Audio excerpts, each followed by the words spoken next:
Thank you very much.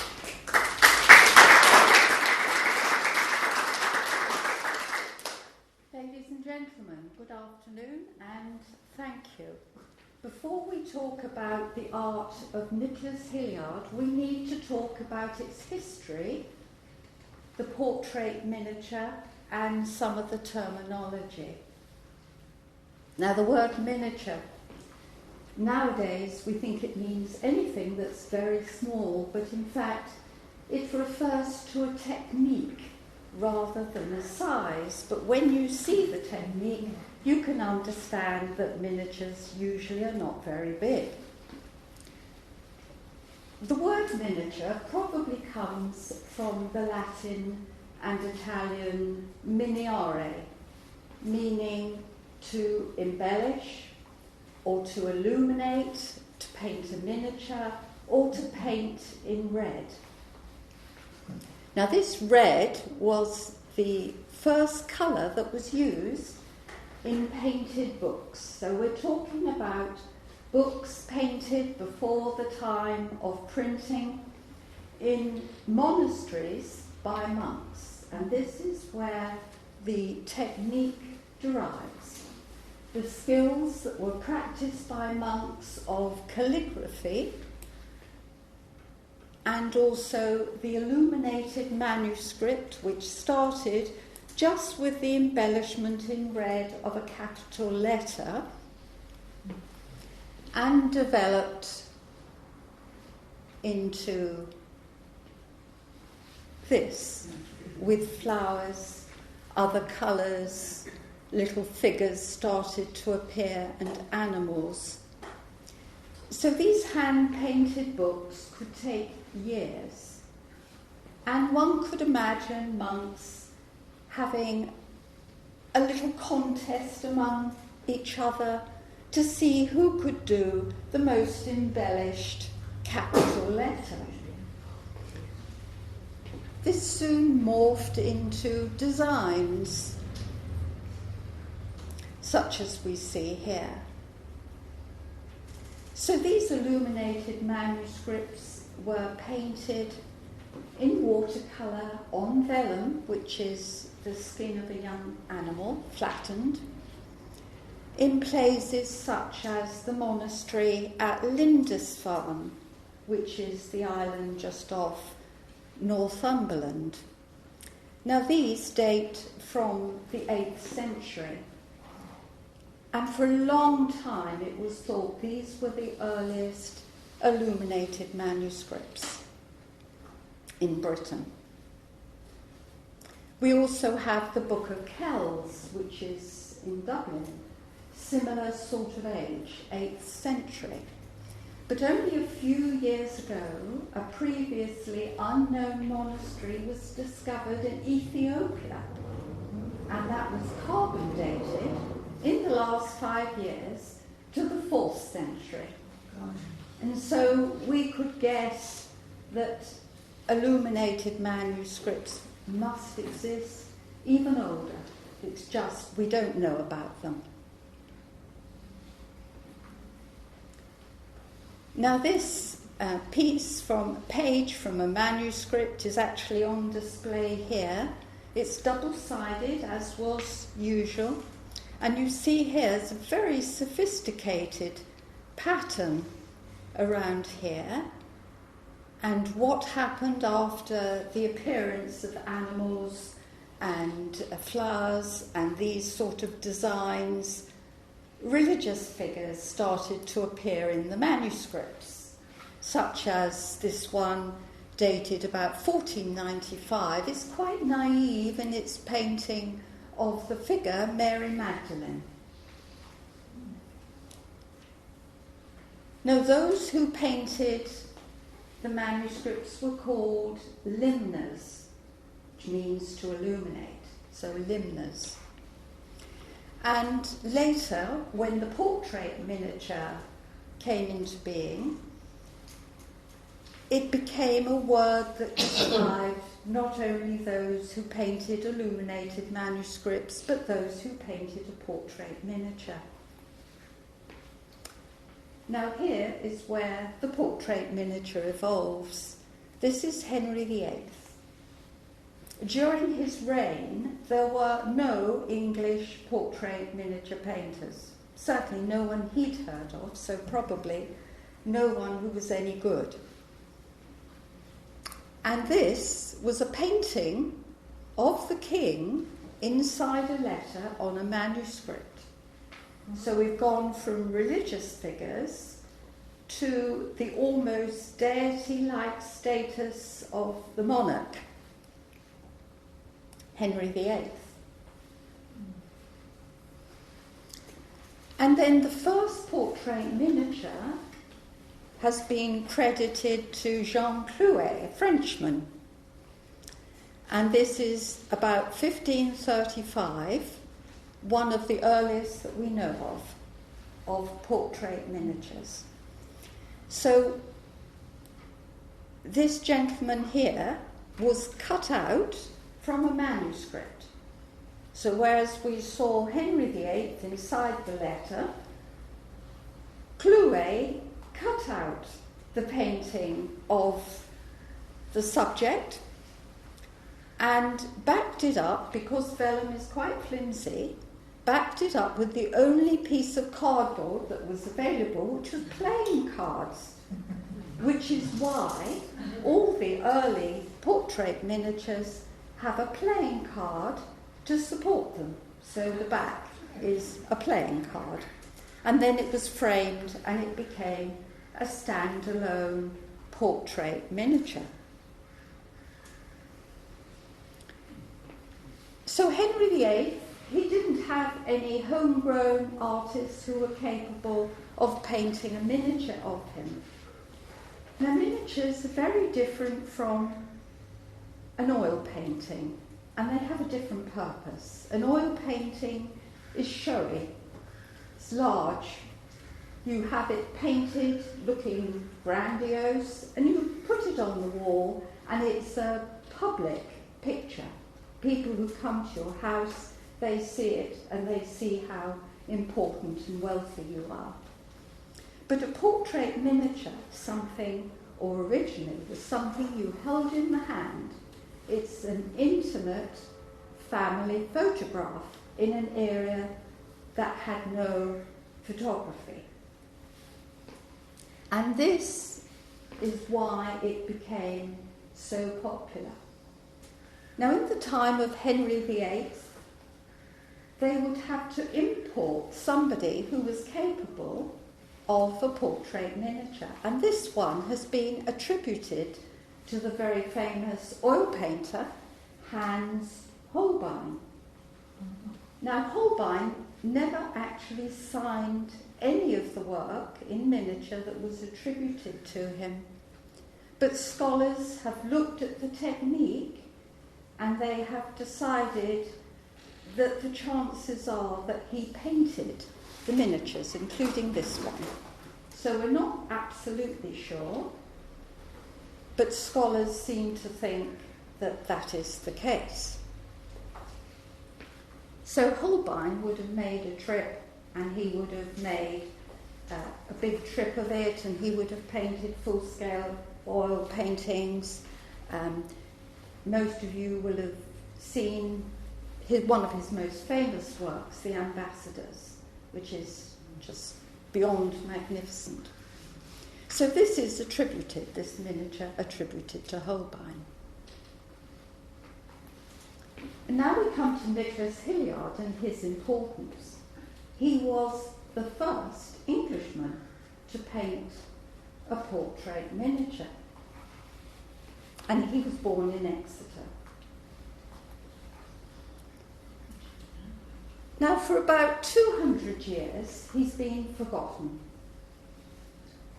And it was only in the last decade that an interest in him was resurrected. Here he is. This is Nicholas Hilliard, painted by himself. He's 30 years old, and that was painted when he was at the height of his powers. He'd just recently married, and he was in France, where he'd been invited to paint the king and the French court. The market for portrait miniatures in those days was very small. Now, Hilliard actually trained as a goldsmith. We don't know where he had his tuition in painting miniatures or art for that matter. One can only surmise that when he took a trip to Europe, when he was about 12, and he stayed 3 or 4 years, that he was influenced by the great Flemish artists. Now, when we talk about Flemish artists, we're talking about the area around Flanders. Now, the Flemish were of Germanic origin, and they settled in North Belgium and into the Netherlands. And they created quite a movement, these Flemish artists. They were extremely influential. And it's thought that Hilliard, who was probably had natural talent, developed his talent while he was abroad as a very young man. Now, his father, Richard Hilliard, was a goldsmith, as were all the menfolk going back a long way. It was very typical of the time that one would learn a trade, and you would learn the trade of your father. Now, when we think about Richard Hilliard and how he is dressed, he's quite modest. He's not a poor man, but nowadays I suppose one would place him as sort of lower middle class, provincial, and in a trade, goldsmith. One of the things to note here is this background. This colour was the trademark of nearly all Hilliard's work, and it was called ultramarine, beyond the sea.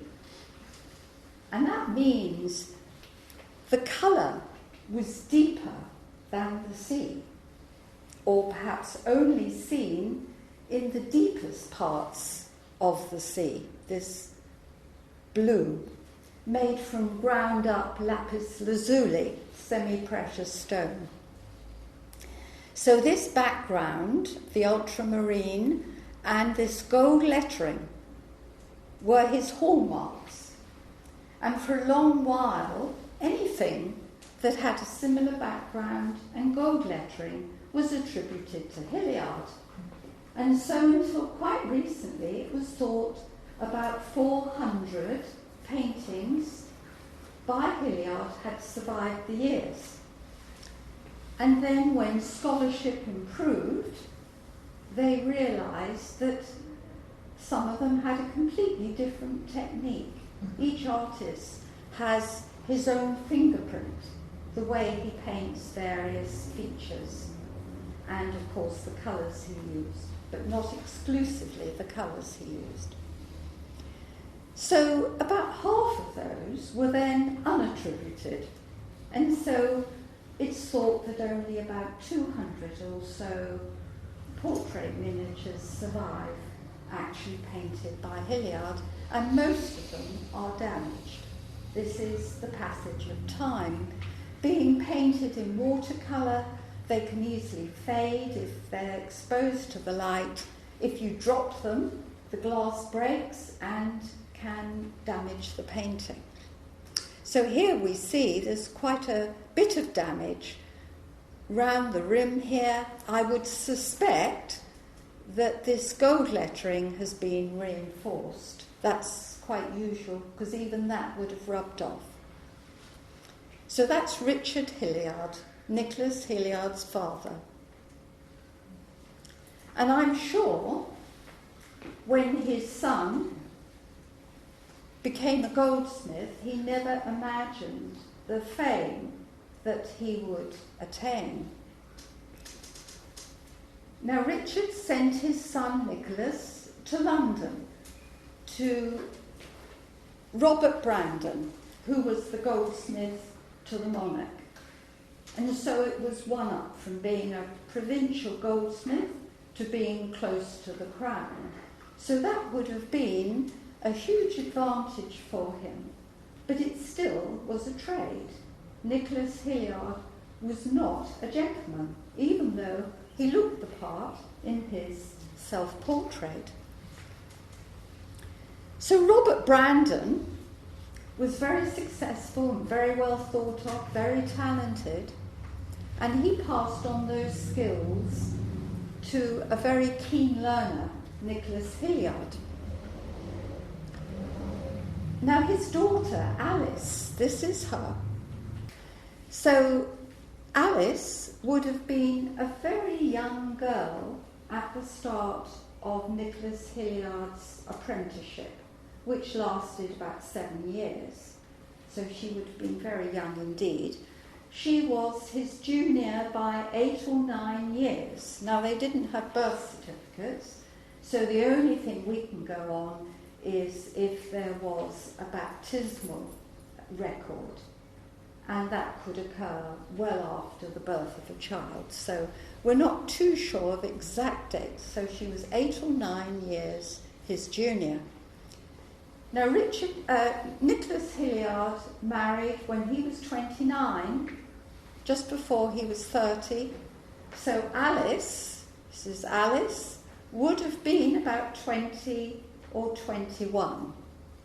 And soon after their marriage, they went to France so that Nicholas Hilliard could take up the position at the court, painting for the king and the courtiers. So we see the typical ultramarine background and the lettering. This miniature, by the way, is in the V&A, Victoria and Albert Museum. But it's a very bland face, and you wouldn't know whether she was 20 or 40. She could be any age. And this mask-like look was probably because of Elizabeth I. Now, Hilliard started painting portrait miniatures in his early 20s, around the age of 23 or 24, and very quickly came into the sphere of Elizabeth I, who wanted to have her portrait painted by him. Now, painting a portrait in those days was a very intimate thing, and we're told that Hilliard flattered and flirted and gossiped his way to celebrity. So Elizabeth laid down exactly how she wished to be depicted, and she didn't want to be depicted according to her age. She wished to be depicted as a majesty, which meant that all the detail of her very elaborate dress and her jewels would be in the painting, but her face would be left with no shadows, as she had asked for. And so we can surmise, as Hilliard painted all his women in the same way, that there's very little modelling by design, and instead he would concentrate on the most wonderful way to depict their clothes, all with this ultramarine background. Now this is interesting because this frame is not an original frame. It is the frame of the Crown of England. All the miniatures, and one of the finest and largest miniature collection is in the collection of the Queen. And some years ago, it was decided that all the wonderful old frames would be discarded, and instead they would be reframed in a heavy gold frame. And so a lot of the Queen's collection, unfortunately, has lost the artistry of the frames, which is an art in itself, and reframed in the gold. Now this gentleman you will have heard of, Sir Francis Drake. He's from Tavistock. So for the men, you'll see that they've got a lot of the modelling, and you get the idea of what they actually looked like.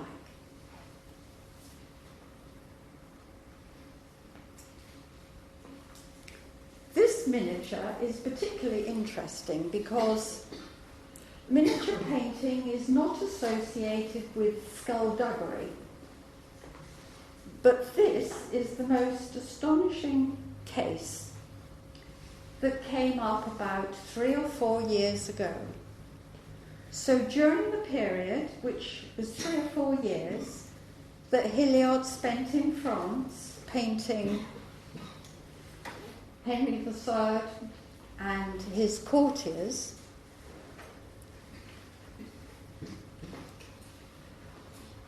this painting disappeared for many years and then was purchased as French school in a French auction 3 or 4 years ago. The person who bought it, who was anonymous, was looking to make a turn. So he thought if he could find out who the artist was, bearing in mind that at that point in time it wasn't well known that Hilliard had spent time in France or that he had painted the French court. One would assume it was a continental artist. So the person who bought this took it to the Louvre and asked the specialists at the Louvre if they could identify who the artist was. And that person also contacted a private dealer who specialised in portrait miniatures to come over and bring his in-house specialist to see if they could identify the artist. Well, when the pair from London arrived, they realised almost straight away that it was a Hilliard. And then they thought, on the instruction of the owner, that they must get it out of France as soon as they could, because in the meantime, the officials at the Louvre got wind of the fact that it must be a very important miniature. And so, behind the scenes, they were applying for an export ban because of the importance of this miniature. So the pair from London, we know who they are, and we know them, but for obvious reasons we can't say. They decided to bring forward the time of their Eurostar train. And they brought it forward so that they could smuggle this painting out of the country before any export ban slapped a do not take sign on it. Now this is in very good condition, and you see his face is largely intact and probably very much as it was when Hilliard painted it.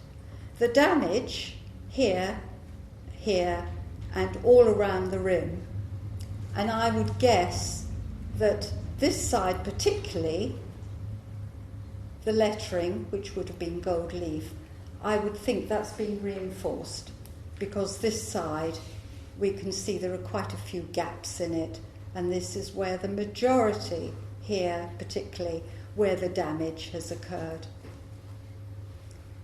Now this makes it impossible to buy a Hilliard that hasn't been damaged or most likely retouched. Now this hasn't been retouched as far as we can see. Unless we could look at it under a microscope, we couldn't be sure, but it does look a little damaged but unretouched, apart from the lettering. Now this Hilliard is in our own collection, and we bought it in a London auction house, but we didn't have to smuggle it anywhere. And it's in its original turned ivory case. Now the only damage, this is all Hilliard, it hasn't been retouched, but the only damage is this little piece on the face, and the only thing that could have damaged that would have been water. It's water damaged. It could have been someone had opened the box, because that preserved a lot of it, opened the box and perhaps shed a tear, and the tear dropped on her face. It's a possibility. Or it could have been sabotage. Hopefully not. This was sold as a portrait of Elizabeth I. And the reasons for it is, we know by her dress that she's very high-born. Look at all the jewels in her ruff. She's a very high-born lady. Now the playing card has been deliberately picked up because it's a high-value playing card. So a coloured one with an illustration is a high-value card for a high-value lady. So we looked at this and we thought, this just cannot be Elizabeth I. The reason it was thought that it could be the Queen was because of the hairstyle. But all the ladies of the court wore that hairstyle when it was fashionable. It was a fashion thing. They would all either dye or wear a wig, dye their hair or wear a wig, so that they could emulate their queen. When this was painted, these jewels would have been glittering. Hilliard used his technique as a goldsmith to put the jewels on the costume. And he would have used a blob of silver, which I'm afraid is oxidized over the years, and it just cannot be restored in any way, not that's known nowadays. And then he used a coloured resin, a drop of coloured resin, and he used a stoat's tooth to drop it onto the painting. So this red resin is for rubies or emeralds or pearls. He used the coloured resins to give the look of the jewels. And just look at this ruff, the intricacy of the ruff. And then you ask, well, why didn't he do the modelling of her face if he were capable of doing this intricate work? And it was because it was deliberate. It was the fashion at the time. So we looked at this and we saw that everything in it is Hilliard. It hadn't been retouched despite this slight damage. And it was in very, very good, it is in very, very good condition considering its age. But we couldn't reconcile that this could be Elizabeth I, because clearly the face is much, much fuller and younger than the face of the Queen. Now we bought this miniature, we were told by the auction house, from the Howard family.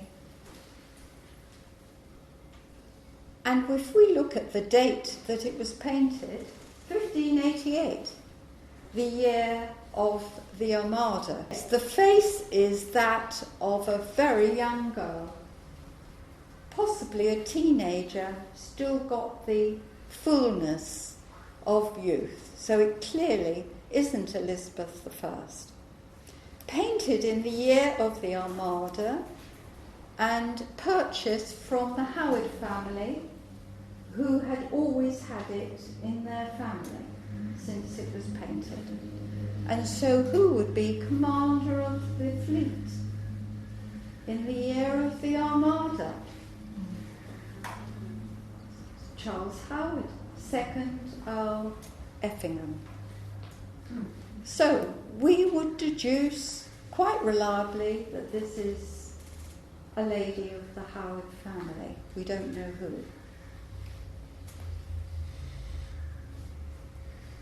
So the second Hilliard, and both of these are available for you to look at afterwards, is less satisfactory because it's not all Hilliard.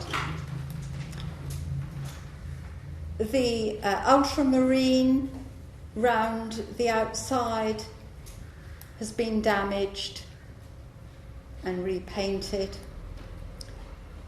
We're not too sure whether this plume in the helmet, because this is Robert Devereux, the famous Robert Devereux, who was once the favourite of the Queen and then executed for treason. It's a posthumous portrait, and 2 versions that we know of were painted. In other words, 2 almost identical were painted by Hilliard. That isn't unusual. One would have been for the client and the other to give away. So there's a little bit of damage around here. The eyebrows have been retouched really badly, and we have the retouching around here and the possibility that this has been added. But nevertheless, still the Hilliard is there, and it's mostly Hilliard. It's in its original frame and it's engraved on the back with the sitter details.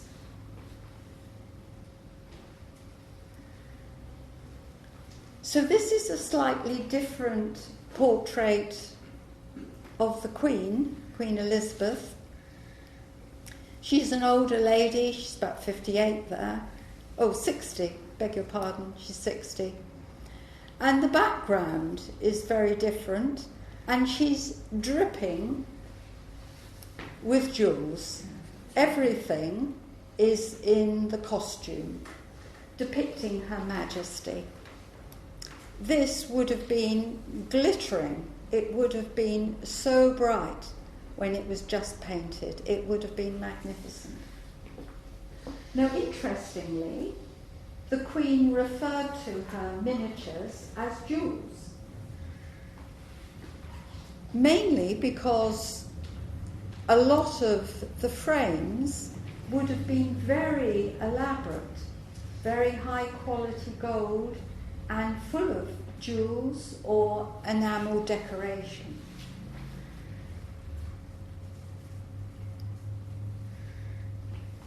Now, Hilliard had to work as a goldsmith throughout his life because he couldn't make the money to keep himself and his family just by painting his miniatures. And you would have thought, with all that celebrity and fame, and he was amazingly talented, you would have thought that he would be a rich man. But he wasn't. He borrowed from his father-in-law whilst he lived. He borrowed from all his friends. If you were a creditor, you would think he was a very bad man, because I don't think he paid many people back. He couldn't. This painting also, Year of the Armada, 1588. Very unusual. We could surmise that this gentleman died during that year in one of the battles, and this is clearly a lady's hand. The slenderness of it shows us it's a lady's hand. So he's being taken up to heaven, taken away from this life by probably an already deceased spouse or perhaps his mother. And you see here there's a lot of damage on the cheek. This is very usual, and here, and other bits that look suspicious around here. This is very usual for something of this age. But it's rather nice that most collectors feel they want to touch up the damage because it can be done in a very skillful way nowadays, and then it would fetch far more if they wanted to sell it. But it's rather nice that that's left just with the Hilliard as is. So Hilliard would have taught a number of people how to paint miniatures in order to earn money over the years. He had three main pupils. One was his son, Lawrence Hilliard, who also trained as a goldsmith and who never made a living or a name for himself as a miniature painter.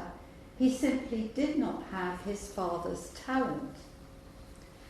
Another of his so-called pupils was called Mr. Lockie, but we don't actually know whether he painted anything at all because there are no signed or attributed works to him. So the third, and really the only pupil of any note, was a Frenchman who came to England in his teens called Isaac Oliver. And as you see, his talent matched and surpassed Hilliard's. Look at this, the magnificence of it. It still stands up today as a really fine portrait. Now, Isaac Oliver gained enormous fame just as Hilliard did in his lifetime, and he actually predeceased Hilliard. Such was the fame of Hilliard and Oliver that they were written about by other people in letters and numerous texts and described as two of the greatest portrait miniature painters of their era. Now, as I mentioned earlier, for 200 years Hilliard's work has been ignored and forgotten. And then a decade ago it was re-evaluated, and his work and that of his pupil Oliver have now been redesignated as two of the greatest artists, British artists, of all time. Now, this is one of the most famous and very romantic miniatures by Hilliard in the V&A. Again, it's thought to be Robert Devereux, as was the miniature in our collection, Robert Devereux. Not quite sure, but it's thought that it must be him. And you see this gentleman among roses, very romantic, and you see the nonchalance of the cloak over his shoulder. And all the hallmarks, apart from the techniques of Hilliard's work, are not there. It's a very exceptional piece and very, very different. Painted the year before the Armada. Hilliard was at the top of his game. So it would have been painted for a very special reason. So Hilliard died in 1619. And after all the fame and fortune and meeting all these important people and painting them, he died a pauper.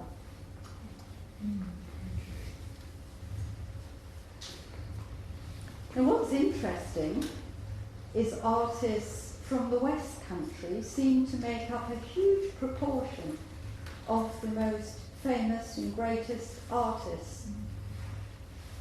John Hoskins was the successor to Hilliard and Oliver. He was born in Wales. And we see here this transitional period where he's used this background, a bit like Oliver and Hilliard before him. So we've got a change over here. The ruff is still being worn, it's just about to be phased out. We have the lidded, high quality gold frame and this enamel work. This is all original, and an original pearl which would have been really expensive. And you see the Chancellor of Scotland wearing this SS chain, as it's called, indicating he's the Chancellor, Sir John Spottiswoode, this portrait here, and quite magnificent. You can see the look of the man. John Hoskins painted, to begin with, exclusively for Charles I, and he was given a stipend of £200 a year, which was an enormous sum. It was worth a fortune. You'd have to be a dealer in the city to earn such riches. So what was interesting is, whereas at the time of Henry VIII and into the time of Elizabeth, we have a painter, an artist, who had a similar status to any other trade. He could be an oil painter, he could be a house painter, he was still an artisan, he was working a trade. But Hilliard somehow had lifted the art to that of a gentleman. And in doing so, he really paved the way for future artists like Hoskins, who was very wealthy and lived in a fine house. He had no problems about having to borrow money that he couldn't pay back. Now, this portrait here is interesting because there was a short period of time when it was fashionable to have this red curtain painted in what they call the wet-in-wet technique. And this was, the paint was left wet and then the folds were painted in on top of the wet paint so that they would meld, the colours would meld, giving this appearance of fabric. Now this is interesting because we talked before about two versions of the same miniature. It wasn't unusual. So these are two versions of Charles I. This is in the collection of the Queen, and you see the original frame has been replaced with the monarch's usual gold frame. And this one here has its original turned pear wood frame. This you'll be able to see afterwards. It's in our collection. And you see a very strained and sad-looking Charles I.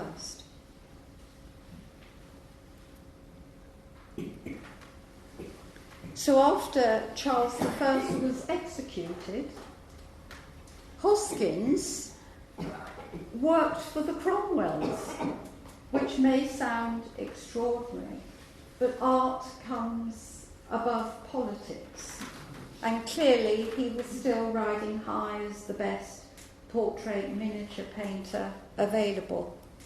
And here we see this very sombre, plain portrait of Mary Cromwell. And she's got that same sort of warty look as her father. They weren't a good-looking family.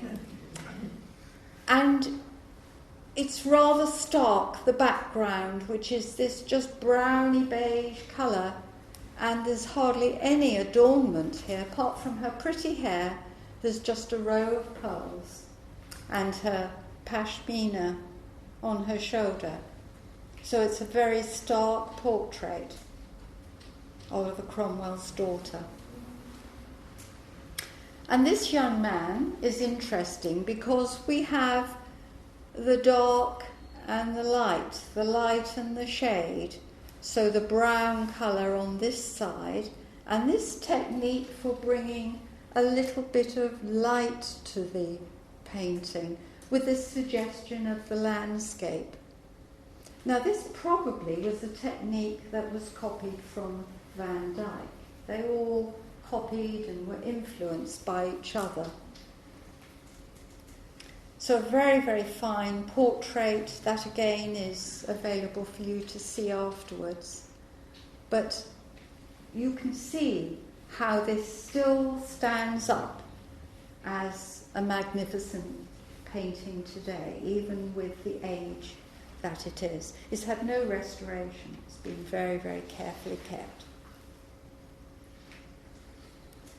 Now, one of the most flamboyant and famous celebrity miniature painters of all time was Richard Cosway, born near Tiverton in Oakford.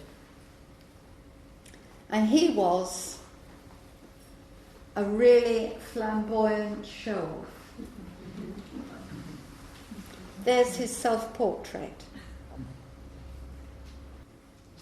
The monarch's frame again, so it's in the Queen's collection. He lived in huge grandeur. He was rich. He charged the most for any portrait that anyone was prepared to pay. He painted for the Prince of Wales, the future George IV. And one of his houses was these palatial apartments in Schlomberg House in Pall Mall. And this was taken, we took the photograph only a few years ago. You can see the building there. It's in very good condition. And it was very usual for artists to reside here. And you see the motif there of the art. So here are some images of the Prince of Wales by Richard Cosway. Cosway used to give the most fantastic parties at his home, and everybody wanted to be there. The Prince of Wales was a regular visitor. And here we see Cosway's inimitable style.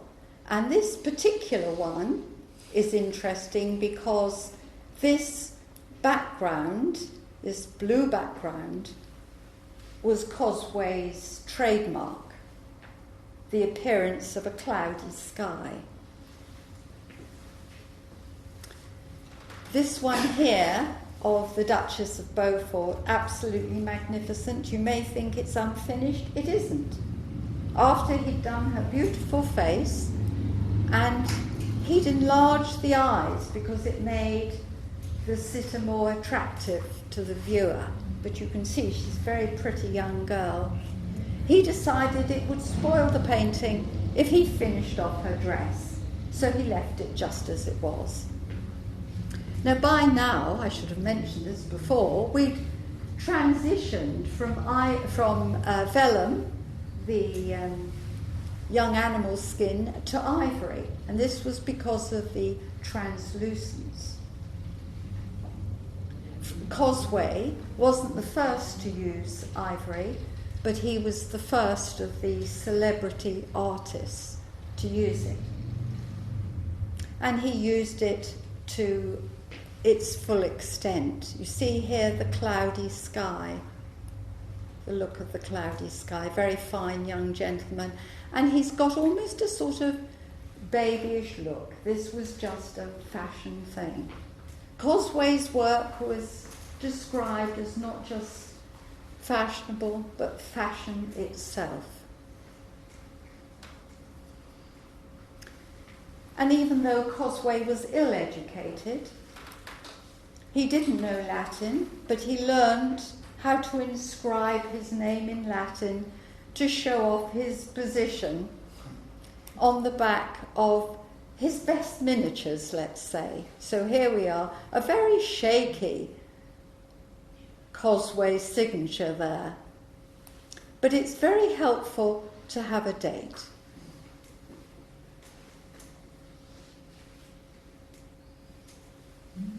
And this self-portrait was when he would have been about 70 years old. So he's portrayed himself as an older man. And by then, a lot of the flamboyance had gone out of him. And he was going through his grey period.